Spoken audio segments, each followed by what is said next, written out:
پیچھے اس کی پرانی شناخت مٹ گئی تھی، آگے نئی شناخت بنانے کی تیاری مکمل تھی۔ فلوریڈا کے بیچ پر لوئس کی ملاقات 59 سال کی پیملا سے ہوئی۔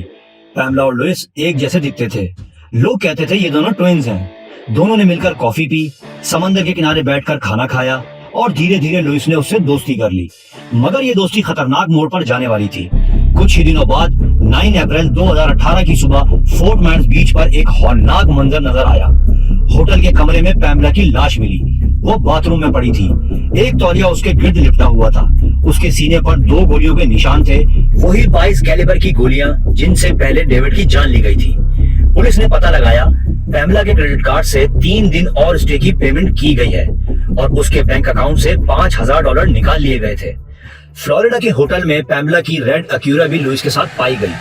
سب ثبوت مل گئے تھے کہ لوئس اپنے آپ کو پیملا ظاہر کرنا چاہ رہی تھی۔ اصل میں ہوا یہ تھا کہ جب سے لوئس نے اپنے شوہر کو قتل کیا، وہ پولیس سے بچنے کے لیے اپنے جیسے دکھنے والی عورتوں کو ٹارگٹ بناتی، ان سے دوستی کرتی، پھر ان کو مارتی، ان کی آئیڈینٹی چراتی، اکاؤنٹ میں پیسے ٹرانسفر کرتی، اپنی گیمبلنگ کی لت کو پورا کرتی اور آگے بڑھ جاتی۔ پھر 19 اپریل 2018 کی شام کو سب کچھ ختم ہو گیا۔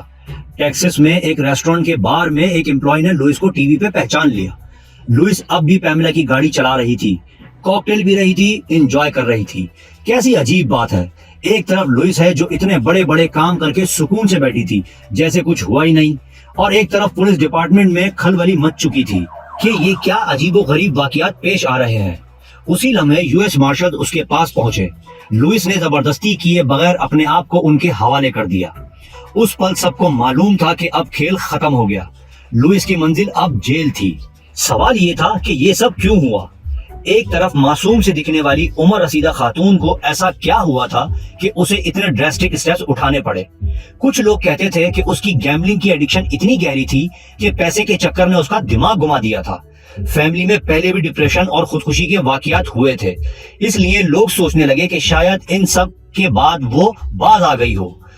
آخر میں لوئس اب منیسوٹا کے جیل میں 2 لائف سینٹنس کی سزا کاٹ رہی ہے۔ کلر گرینڈما اس کی نئی پہچان بن چکی ہے۔ تو ثابت یہ ہوا کہ کبھی کبھی معصوم نظر آنے والے چہروں کے پیچھے بھی اتنے خوفناک راز چھپے ہوتے ہیں جس کا اندازہ وقت گزرنے کے بعد ہی ہوتا ہے۔ اور کیا پتا ایسے لوگ ہمارے آس پاس بھی گھوم رہے ہوں، بس چہرے پر سے نقاب گرنے کی دیر ہے۔ لوئس کی کہانی یہ سکھاتی ہے کہ پیسے، ایڈکشن اور درد انسان کو کسی بھی حد تک لے جا سکتے ہیں کہ واپس لوٹنا مشکل ہو جاتا ہے۔ ایک دادی جسے سب ایک بھولی بھالی عورت سمجھتے تھے، ماسٹر مائنڈ قاتل بن گئی، اور خوف کی علامت بھی۔